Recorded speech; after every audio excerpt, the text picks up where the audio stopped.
Hey there! Today I'm going to demonstrate how to tie a bowline. The bowline is a form of a loop created for a knot. So that loop is used within many industries. The bowline is also a starting knot with many variations, with many uses within arboriculture and other industries. So to start tying that bowline, we need the working end of our rope. As I place that in my hand, I'm going to make an overhand turn. As you can see, the working end side is on top in my hand. And I kind of place that standing part of the rope with my index finger, holding that up because that's going to help us tie the knot.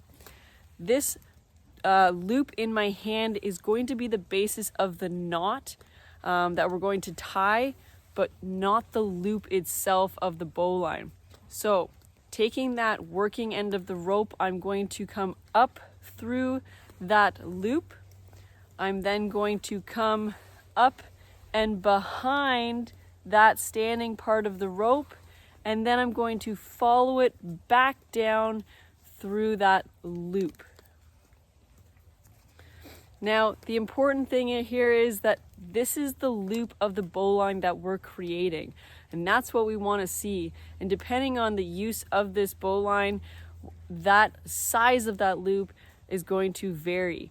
But we want to make sure that we're maintaining that and we're not pulling it right through that knot.